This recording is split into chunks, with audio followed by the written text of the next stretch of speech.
What's going on, team, and welcome back to what will be the final Super Rugby preview show for 2019. That's right, this weekend, in just a few days' time, will be the big dance of all, the big grand final. The Crusaders at home versus the travelling Argentinians, the Jaguares. This is set to be probably the most deserving of finals we could have wished for. We've had a whole season, we've had our playoffs, and now just two teams remain.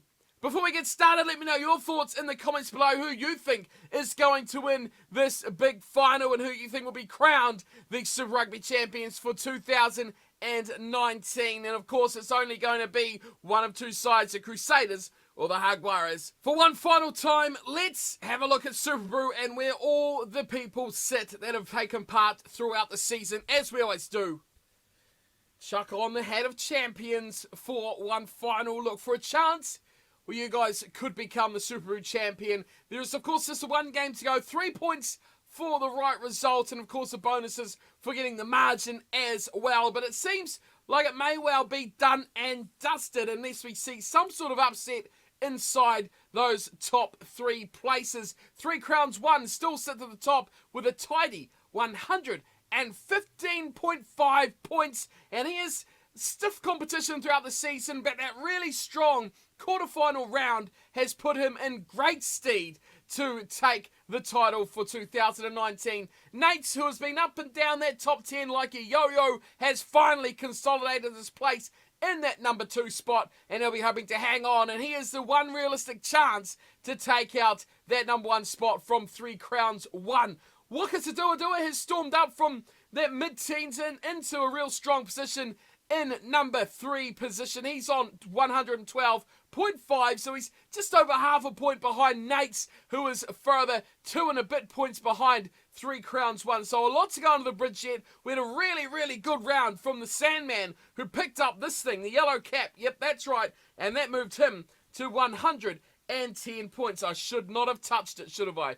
Going down through the rest of the leaderboard, it's a real tussle, but I think I might have done enough to stave away the big fight back from Driving Maul, who sits beautifully in 15th spot, but not quite as beautiful as my 13th position. That's right, we may have done enough to win the best out of the guys that are on the channel. Who else has been on there throughout the season? We'll have a look to see where they finish up. Taz has come back well from a great start and a terrible middle to a decent finish to sit in 32nd spot going into the grand final. And who else do we have to look out for? We see just below Taz is the wooden spoon, and it's Caleb42N, who's been very good in weeks last season and this season, has dropped down massively. 6 spots picking up the wooden spoon from the semi-finals. Picked a couple of upsets. He could have been a yellow cap winner if it had gone another way, but nope. Favourites win, and he picks up the wooden spoon. We go further down. Brent Hartley had a bit of a mare, down another 3 spots. He's not had a season to remember at all, and he sits in 47th position. Going through the rest of them, we have Ryan. So Ryan's way down in 62nd. He's had an absolute shocker of a season as well. So no real big comeback from Ryan this season. Too much faith in the Blues. And when you have too much faith in the Blues, well, it all goes downhill from there, doesn't it? But overall, we look at the top, and I'm looking to keep myself nicely here. I'm on 106.08. So that's just under 1 point ahead of Hunter 7. And just over a point behind Howard Rourke. So I'd love to get into the top 10, but as it sits now 106, I would need these guys all here to pick the wrong result, and I nail it on the head. So unlikely, but if I can keep ahead of Paul especially, who is only 2 points behind, so that could be a real mix-up if we get opposite picks. But as it stands, we should be heading towards a nice, tidy 13th position on SuperBru. The top of the table better though. Keep your eyes peeled when the match starts and everyone's picks, I should say, become public knowledge to see how Three Crowns One, Nates and Waxadua have picked, because those are the guys that will make up the top 3 come the end of the season. We'll check back in with this next week and see just who has picked up the yellow cap, of course, and the crown for 2019. Now let's get on to the big stuff. It is, of course, the preview for the big dance, the grand final On today's show, we've got a whole host of guests coming to you with their thoughts and opinions on how the matches are going to go. So let's have a look at the guests who we're going to have on the show for this week. To have a look at the final, just the one game, of course. So we've tried to get as many people as we could that have been on the channel before, some newcomers to the channel as well, to give their short thoughts on what they think is going to happen this weekend. Now, first things first, we'll have a look at the guys who have been here before. So, of course, we're going to have our thoughts from Paul, the guy behind the driving maul, regular on the channel. I'm a regular on his channel as well. We interchange a lot, but he's going to be first cab off the rank for the big grand final. So, yes, the Crusaders, have never, ever lost a finals game at home. So you've got to back them. It's hard not to, really.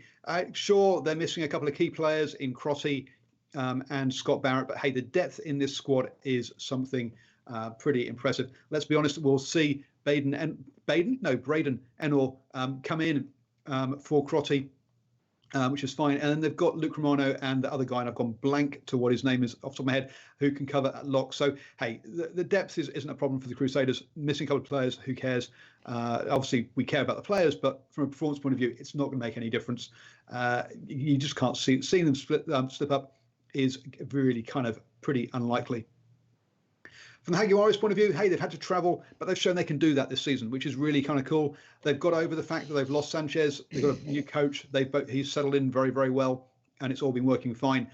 The big strength and the one area that you think that the reason that you give the Jaguares some hope really is that they don't let other teams play their game. We saw that against the Brumbies. Look at that line out.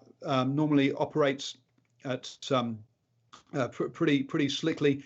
Absolutely fell apart during that first 20 minutes, half an hour of the game last weekend. If they can do something similar to the Crusaders, then it could be they could have a chance. The problem is the Crusaders, they score all their tries off first and second phase. So yes, kick returns and making line breaks is a big thing. They've made more clean breaks than any other team, have the Crusaders, and the Jaguares kick the ball more than any other team. So that kicking game has got to be absolutely spot on, or a back three of Havili, Bridge and Reese is going to absolutely cut them to pieces. So that kicking game needs to be spot on, and they're going to need to make their first up tackles because, hitting those, letting clean breaks happen will just be deadly. The other thing is the Crusaders, number 2, I think it is on defence, something like that. So they're going to need to find some weak shoulders to make them miss some tackles, because at the moment, getting front football, getting over that game line against the Crusaders, really kind of difficult. But all those home wins, hard to see anything but another one, I think. Oh yes, Crusaders by 7. And another one of the new voices coming on to the channel, or new faces as well, you may well call it, will be Brent Cameron. Now, a lot of you probably wouldn't have heard or seen Brent Cameron, but Brent's got quite a little bit of a following and quite a bit of a channel going from South Africa. Now, these guys often target a bit of a different sort of rugby viewing, I guess you could say, where they look predominantly at the betting aspect of the game. So the Good for the Game website is certainly worth a little look at if you're into having a dabble over the weekend. And of course, the handicap show on YouTube is a live stream show where him and some guests as well do talk about how they think the weekend's action is going to go, bets, and what is really worth spending your money on if you're going to have a little bit of a tickle. Brett's going to be joining us for his thoughts on the weekend from a little bit of a different perspective. So see what your thoughts are about what Brent has to say. Hi there, guys. Super Rugby final weekend at last. Another marathon season comes to an end.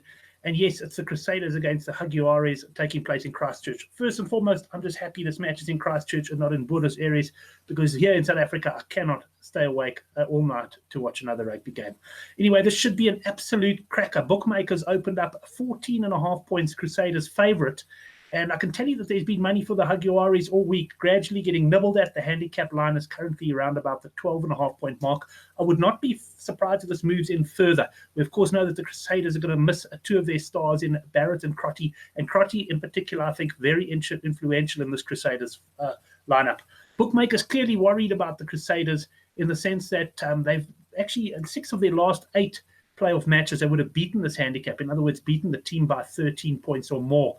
But I just have a feeling that this Jaguares side are the real deal. They've won 3 out of their last 4 games in New Zealand. The other one against the Highlanders, they lost by 5 points. These guys are no mugs. They're coming over here and they're coming here to win the title.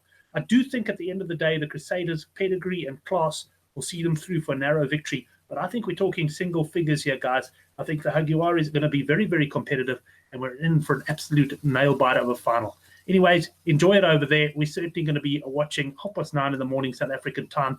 And just for those of you who are looking at total points, believe a little bit of rain about in Christchurch. Jacob Pipe is a ref under whom the points tend to flow. But I think this is going to be a tight one. We should get probably somewhere between 35 and 45 points in the game. Enjoy. And we'll also have Brent returning from the semi-final preview, giving his thoughts. Now, of course, if you don't know who Brit is, he's pretty much just been a guest on the channel for the last 2, 3 or 4 years now. I don't know how long it's been. Bret's been around a lot. He's a South African living in Australia now, has good grasp on how things are going in the countries, and he'll give his thoughts on how he thinks the final will go. What's going on, guys? Brett here, back for another week, back for another preview. Despite my SuperBru sort of results this year, I actually predicted the final. Probably, I think everyone did, but came a bit close to the Hurricanes, but I did it. Got 100%, which is something I probably haven't done at all this whole season. So that's definitely an up. Crusaders and Jags, definitely action-packed final. I think you can hands down say best two sides in the competition are in this final. No controversy about that. I think we are in store for a very big final. Basically, I think the Crusaders were a bit lucky last week to escape with that. Probably that white luck penalty should have been called. I think his hands were in there, and I think the Canes are still a bit filthy about that, and I think the Canes fans are still really filthy about that. So they were lucky, but they did play well. The Hurricanes definitely came out firing that second half, and they did deal with it. Match could have gone either way, but I think the Crusaders were still the better team in that game, and they deserved to be in this final. So bit worrying for them, I suppose. They haven't had the best two performances in their two finals games they're obviously against quality opposition in the Highlanders and Hurricanes, but definitely haven't been up to their normal standard that they set for themselves in finals. But they're in the final, and that's all you can ask from them so far. So they're here, they've done the job, they're hosting it, they're using their log position well. The Jags, obviously, two amazing performances from them, probably on the opposite spectrum. A lot of people sort of expect them to choke in finals, like sort of they did last year, but they've had two really good performances against the Chiefs and then against a pretty average Brumbies side last week. But that Brumbies side did beat my team, so I'm not going to say much about that. But yeah, it's a good performance for them last week. I made a tweet that the Brumbies sort of knew they were going to lose as soon as they saw the Jags come out of that tunnel. They were hyped up. They were singing. Their reserves players were in amongst them, really fueling their boys, and I'm sure they'll do that again when they're running out in Christchurch next week. So look, they have that passion, that Argentinian fire that we all know and love. That's really transferred down from their national side into their Super Rugby side. And they've been doing it all season, and they've been playing some really, really good rugby. And they definitely want it. They want it a lot, and I think they have a whole nation behind them. So they'll bring in interesting factors to the final. But I think all it boils down to really is, I think wherever the final would be hosted, I think I'd back the home team. If it was Argentina, I'd back the Jags. And if it was in New Zealand, I'd back the Crusaders. And it just happens to be in New Zealand. And the Crusaders have shown throughout history that they are very, very successful playing on their home pitch, especially in finals. I think they're a very, very difficult team to play against on their home track. They're a very difficult team to play with altogether. They've won the last 2 years. They've won finals at home and they've won finals away. Probably in one of the hardest places to play, Ellis Park. So they've shown that they can do it both ways. But they are hosting a final. They are well rested. They haven't left New Zealand for the last few weeks. So very, very tough ask for the Jags, who have been sitting in Argentina for the last few weeks and have had to make the big trip over to New Zealand. Probably the last place they've wanted to travel to. So tough ask for them. You never want to talk about the travel factor. I'm still a big advocate for the idea of having a week's gap between the semi-final and the Super Rugby final to eliminate that travel factor. But obviously in a World Cup year especially, that's a tough ask. So that obviously is still not happening. So the travel factor is still very, very big. and that trip from Argentina to New Zealand would be a very tough one. But all the Jags do is really travel. So if any team can do it, they can do it, and they've shown from their results the last 2 seasons that they're a very good touring side and they can win in New Zealand. So I wouldn't put too much of a travel factor on them, but it is going to contribute to their performance.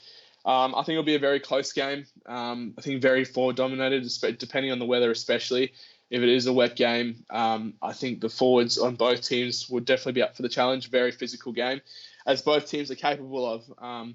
Obviously, they do have the danger out wide in their backs as well to really do some damage to each other. But like I said, it's the Crusaders' home pitch. They're the 2-time champions. They're definitely hungry for another 3-peat, and I think they're capable of it. So I'll go Crusaders by 12.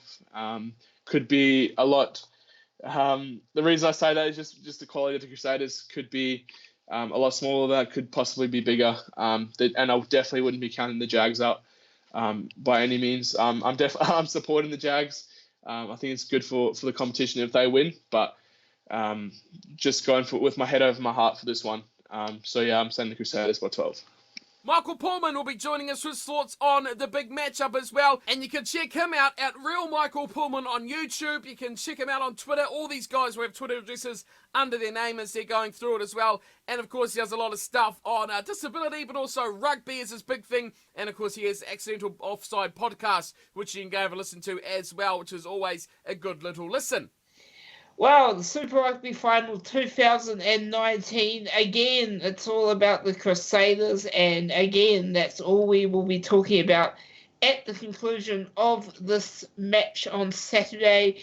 Yes, it's lovely, isn't it? The Jaguares flying the flag for Argentinian rugby. What a season they have had, but they haven't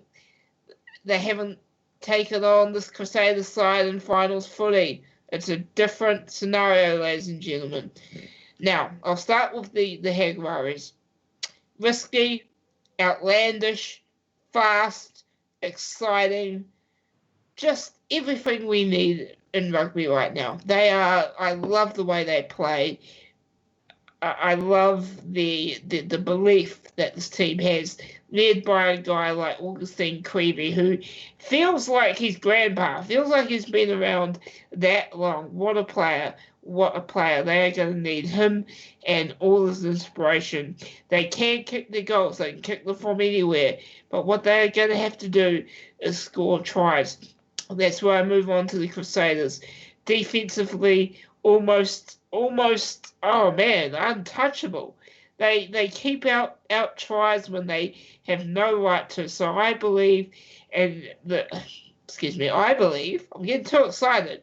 I believe that the Crusaders are going to defensively completely outmatch the Jaguares in this match. I think they will score more tries than they let in, and this is not going to be a very close game at all. All the game breakers in this Crusaders side, all the experience at this level is going to dictate as well. I'm going to go Crusaders to win by 15 or more. Now for a man that has been on the channel once or twice, but is a regular on the Driving Malls channel, will be Ashwin. Now Ashwin has had a number of thoughts coming from the northern half of New Zealand about how his Blues side are going. So it'll be interesting to see how I think this Crusaders side will go. Of course, Auckland, Canterbury, big rivals. How will he support that team, or will he go for the Jaguares coming across? It's going to be interesting to see what Ashwin thinks of this one, so check out his views as well. Well, thanks for the opportunity, Steve, to have a chat about the game this weekend. It's well, one might say it's a bit of a foregone conclusion, but I think it could be an interesting game. It depends on how the Jaguares turn up. I think will be the massive factor. We know what the Crusaders are going to deliver. They've basically been delivering for how many weeks now? I don't think they're still humming as they did as well as last year. I think there is still an opportunity for teams. We've seen it in the last few weeks. If we just rolling the days back a bit, and if we look at the Highlanders game, the Highlanders in it for the last 20. Squire goes off for a yellow. It sort of really did, and then the Crusaders took off from there. Last week the Hurricanes really didn't want to play for 40 minutes, and so left themselves with a mountain to climb for the last 30 effectively, and didn't do too badly. So yeah, the Crusaders aren't humming. So there is, you don't go to the old what are they calling it these days? Rugby Park or Jade Stadium or I don't know what. But Orange, yes, actually Orange something now. Orange something. We'll call it Orange something Stadium. But you can rock up thinking, look, if you got to put in 80 minutes. It's there's no point turning up there playing 40 like the Hurricanes did. If the Huggiwaris turn up, play 80 minutes, then they're in with a shot. And they've shown in the last 2 weeks against the Chiefs and then against the Brumbies that they really are delivering some 80-minute performances. Whether their 80 minutes is then going to be comparable or competitive with the Crusaders is the interesting factor, right? So that's so basically a précis of the game. That's it, and then a couple of one very interesting selection there for the Crusaders, and that Matt Dunshea coming in at lock ahead of Luke Romano, who stays on the bench now with Scott Barrett out. I really thought that Luke Romano would be first cab off the rank coming in, and then someone like a Dunshea or whoever coming on the bench. But no, he's starting, so that's an interesting one. And then Romano coming off the bench. Maybe they see him as being more effective off the bench. And, we've seen that with multiple players who just aren't really that good at coming off the bench. And some are. Aaron Smith's probably the best example, although he's not in this game, but a really good example of you'd never start Aaron Smith off the bench because he really doesn't play that well off it. But, so the Crusaders, then you've got Braden Ennor, a good Auckland boy coming in there into the centres for Ryan Crotty. I don't think in terms of skill set, they're not really losing a lot. What they are losing is massive amount of experience. And if things aren't going well, and that's where that experience will be missed in terms of Ryan Crotty able to pull the strings. We saw Ryan Crotty, I think it was against England in the last Northern Tour, where, things were going a bit pear-shaped for the All Blacks. And Ryan Crotty came on and pulled the strings and got things back on track, and got the All Blacks out of a bit of a hole that day. So that's where the issue will be with Braden Ennor. We know that he's got, as we all curtain like say, he's got gas. So he's got plenty of it, and they won't suffer there at all. In fact, it'll obviously be a bit of a bonus for them with the extra pace that Braden Ennor will have. It'll basically come down to if the fight is on, if the Huggiwaris are in it, then experience counts for a lot, especially in the final. And although he's got Jack Goodhue, that's obviously second year playing centre for the Crusaders, another good Auckland lad. Basically a very inexperienced centre pairing. So that'll be it. Interesting also will be is that we saw Mo'unga sort of just carrying his arm a bit last week. Obviously he's come through okay. We haven't really heard much about that too much, unless you have, Steve. Want to chip in there for a bit? No, haven't heard anything. No, well, so if there's a bit of it's just something to keep an eye on there, I think. If there's any issue with Mo'unga early, that means you got a Mitch Hunt comes on again. That could be a bit of an impact. I think what will happen if there's anything does happen to Mo'unga is that the forwards will basically just tuck it up the jumper, and that'll be the end of it going wide. 10-man rugby, good English style stuff. And it's, perfect from a city like Christchurch, all the roots back to England. So that's the Crusaders.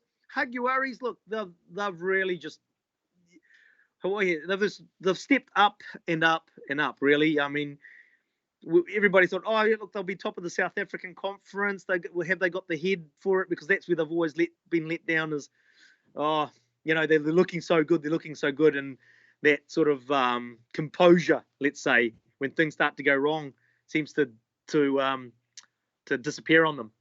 But they've shown over the last few weeks, particularly against the game of the Chiefs, which right up until the end was a game which the Chiefs could have possibly won. That they had that composure. Obviously, they've got the experience. Very strongly laden Puma side with the Test players, etc. So.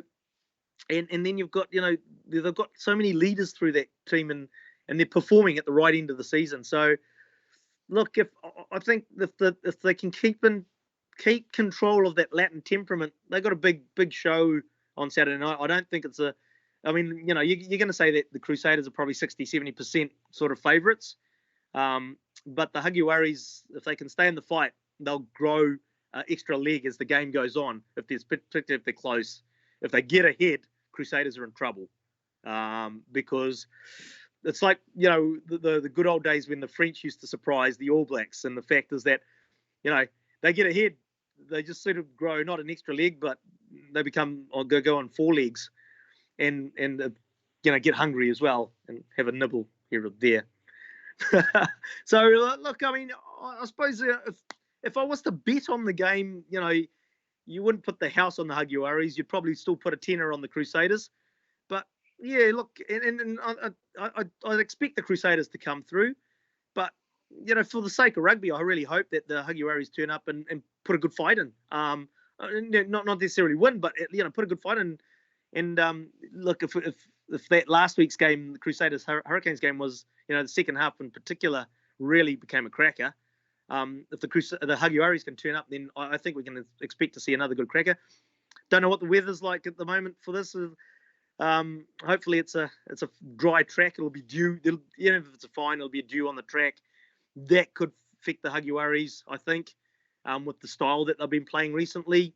Obviously a very open, expansive game. So that could affect them. But on the whole, I think Crusaders are probably going to get their second three-peat. So my name's Ashwin, and that was my story. What's my margin? Oh, look, I really, to put it simply, I suck at picking margins. You know, look, I suppose let's go 35-30, and that'll keep it interesting right to the final whistle. And then it'll also give the world something to complain about New Zealand rugby teams, because there'll be a bad refereeing decision that robbed the Huggy. And then, of course, the third person we had in the semi-final preview coming back in will be Taz. Taz gives his thoughts from the Northern Hemisphere, and he'll have a look into how things are going from the other side of the world. A different perspective to what we're really used to, but it's interesting to see how he sees our clubs doing over here in Super Rugby. Hello, gents. How are we? From sunny Suffolk in England. Right. Today's game is the final of the games of Crusaders v. Who is it? Oh, right, Jags, I just say. It's easy for me. And let's have a quick chat about it. Unfortunately for the Crusaders, Ryan Crodditt has not passed his fitness test. So, good. Not a bad player to jump in, though. Brendan, is it a door? And he's not a bad player to jump in, really, is he? And then they just named the same squad. Jags have named the same squad. Let's talk about the game. Well, let's talk about the Hurricanes game against the Crusaders. One, Nick Berry, how did you give a scrum to the Crusaders at the end? It was Sam Whitelock who knocked it on. Open your eyes, boy. I was hoping that was given to the Hurricanes, and then we could see a right ding-dong at the end of the game. So, but unfortunately, it was given the other way. What a game that was. Unbelievable. I was talking to Steve while he was watching. It was end-to-end. Hurricanes, brilliant start, and what abysmal defending straight after they scored a try to get back in the game at the second half. Oh, my God. As soon as Richard Mo'unga kicked, you thought, oh, shit, this is going to be a mess-up. And it was a cock-up. In the end, I think the Crusaders definitely deserved to win that game. And their attack was unbelievable. Unreal. How Richie Mo'unga is definitely pushing Barrett for the number 10 spot for the World Cup. And you can't say any different about it. He is definitely pushing him. If he ain't starting, he's definitely number 2 on the bench for it. And Kane's played well. Yeah, so Jags for the Brumbies. I screwed my pick up thinking the Jags going to lose at home. Why did I think that? They haven't lost at home all bloody year. Dummy. Especially against an Australian team. Dummy. But I thought the Brumbies were on high form, haven't lost a game in a long time. And as is Christian Lefano's last game there, boy might give him a good season farewell, even though their season's been bloody awesome as it is, especially for them. But they just couldn't go over the line. And the score should have been a lot higher for the Jags. They were unreal. Awesome. Awesome. Brumbies just were lackluster, whether you play bounce it. The travel took out of them and kind of killed them off, really. They just didn't really show up. But you can't fault the Jags' back three. Like Steve said to me and in your Steve's preview, their back three were awesome. Oh my God. And just thinking about the club rugby, imagine what the Argentinians and the Pumas going to be like in the World Cup with that back three. Oh my days, son. But it was awesome. But now let's go to the weekend's game.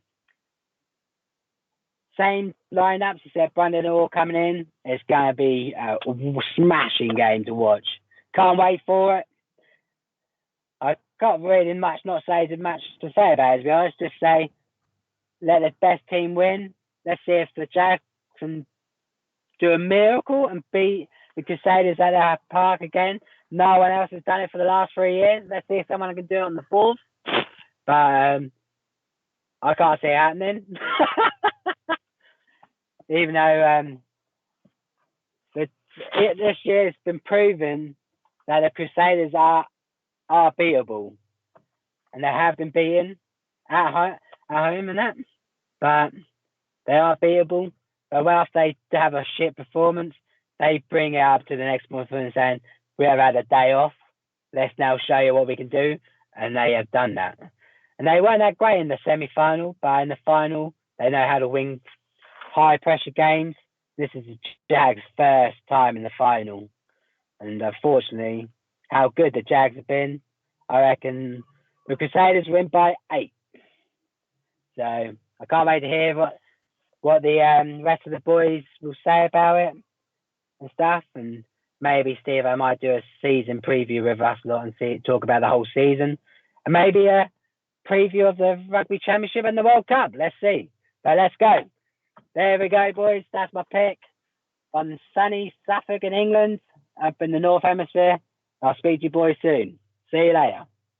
Let's have a look at the matchup ourselves. Crusaders at home. Big grand final against the Jaguares. Their first ever final appearance in the Super Rugby history. It's a monumental occasion, and it was a fantastic occasion how they got here as well in that semi-final victory against the Brumbies last weekend. Their home support is brilliant, but they're not going to have that with them this weekend in the final. In fact, it'll be the Crusaders who will have surely that slight edge in that department. How many people, though, will come over from Argentina? Hopefully, it will add to the atmosphere if some of them have made the flight over to Christchurch. So the home team, the Crusaders, going into this game, season-long favourites, haven't they, to get to this stage and to deliver yet another grand final victory. And we look at the team, it's hard to argue as to why they've performed so well this season. The pack is pretty much full with All Blacks, although they do have the injury concern with no Scott Barrett this weekend for the final. So they've got Mitchell Dunshea, who's come into that second row to fill that void. But aside from him, it's a pretty strong pack. And you'd expect this is an area of the game where they will gain a bit of an advantage against the Jaguares, who have had a bit of an indifferent season with their pack not getting that forward momentum that they'd probably like to play with. In the back department, however, this is where we could see some fireworks. It's two very, very good backline squads, and you look through it, and the matchups should be mouthwatering prospects as well. Brent Hall will be going up against Tomas Kubali, which is a matchup that is sure to bring some excitement as two very, very good scrum halves to be sitting at the base of these packs. It is the battle of the number 10s, though, that should be equally as exciting, with Richie Molinga going up against Jacqueline Diaz or Bonisha. Two very exciting players. Bonisha's been outstanding with ball in hand as well as at foot, but you got to say Richie Molinga has brought a lot of the same qualities to his Crusaders side as well. The midfield battle is going to be really interesting. Of course, no Ryan Crotty. He's out that hand injury, so we're not going to see him. And it's a new combination of sorts with Jack Goodhue moving to inside centre and Braden Ennor will take the spot at outside centre. Up against them will be Geronimo De La Fuente and Matthias Orlando for the Jaguares. Two very capable players, and De La Fuente is a guy who often gets overlooked as to his impact for these Jaguares teams. As he's a guy who just glues that backline together, very strong defensively, very good attackingly, and a very clever and smart player captaining that side from the number 12 position. So I'm expecting big things here. De La Fuente to get something over what could be a slightly less experienced midfield duo in Goodhue and Ennor for the Crusaders. We know about excitement, and that's what these two teams bring in the outside backs. George Bridge and Sevu Reeks will be going up against Ramiro Moyano and Matthias Moroni for the Jaguares. And there's plenty of excitement on that bench as well that can come into those back three positions. Emiliano Buffali will line up at fullback for the Jaguares, and David Havili will do the same for the Crusaders. And a good matchup. If Buffali gets going, he could be a real danger to this Crusaders team, whose defence will sorely be tested in this grand final. But the same can be said back the other way. Two teams that love to attack. I expect we'll see tries. We'll see a lot of them, and we'll see a lot of points. But the only thing that really matters here is who wins on the night. It's a good bench by both teams as well. You'll probably give a slight edge to the Jaguares and to the depth that they have in the squad when they've got guys that they can bring on like Cancelliere. He's what I'm really looking forward to see come into this game. He started a lot for them this season in the Jaguares side, but he is a real danger, a little man, but extremely fast and extremely hard to put away. On the flip side of that, though, Will Jordan will be lining up in the 23 for the Crusaders. Equally capable player of doing some damage on attack. There's plenty of exciting matchups. You look through the forward bench as well. Romano Talfu is there, and that will be going up against guys like Lee Guzman and Lizana, both Argentinian caps. So there is just matchups throughout this whole side. It's going to be an exciting final. It's going to be a brilliant final. I can't wait for this game to get underway. It's hard to see the Crusaders losing this one though, or will the Jaguares do something brilliant on the road? I'm going to have to go with the home team to pip this one slightly against the Jaguares. I'm going Crusaders by just 4 points, and it's really hard to pick who's going to win this game, but you've got to go with how the playoffs have gone throughout the whole season as well. The home team has been the winner. By big or by small, it doesn't really matter. The win is all that really does count at the end of the day. I'd love to see the Jaguares win. I'd love to see an Argentinian champion of Super Rugby, and that, I think, is something we may see one day. But 2019, I do not think will be that year. A fantastic team, fantastic fans, but you've just got that professional, that determined, that complete package that the Crusaders rugby team is. And at home, it's hard to really put that past the final scoreline. I do hope the two teams the best of luck in the final, and I hope that it is an absolute cracker as well. I do hope you all enjoy the matchup this weekend. It is Saturday night, New Zealand time, that it will be playing out, and I dare say it will be a stunning classic Super Rugby final. That is it though for the preview for 2019, and that is my time for today's video as well. I hope you've all enjoyed throughout the whole season of looking at all the fantastic games of Super Rugby we have had throughout the year. And let's not forget as well, a huge thank you to all the guests who have not only shown up and put these videos in for today, but in the playoffs, the semi-finals, quarterfinals, and all through every single round of the competition. Without your help, guys, this series couldn't be anywhere near as special as it is. So I hope you've all enjoyed the input throughout the season from all the guests on the channel, and I hope to see them back again in 2020 next season, and maybe in the Rugby World Cup as well if we get something like that going. Let me know your thoughts on what you'd like to see for the big international tournament. And I hope you've all enjoyed the SuperBru competition we've been running throughout the year as well, and it's going to be pretty close as to who is going to just get that over the line as well. But until next time, thank you for tuning in and watching. Thank you for your comments and thoughts throughout the season, and thank you everyone for joining the SuperBru League as well. Just a little reminder, there will be, of course, a Rugby Championship SuperBru League, and of course the big dance, the big dance, bigger than this one, will be the Rugby World Cup. So get involved in those as well, and I'll see you all very soon for plenty more rugby action, be it on Rugby Challenge, be it real life. We'll be covering it here on the channel. So don't go anywhere. Hit that thumbs up. And, of course, don't forget to subscribe. And I'll see you all very, very soon. Until then, thanks for tuning in and watching. And, as always, take care.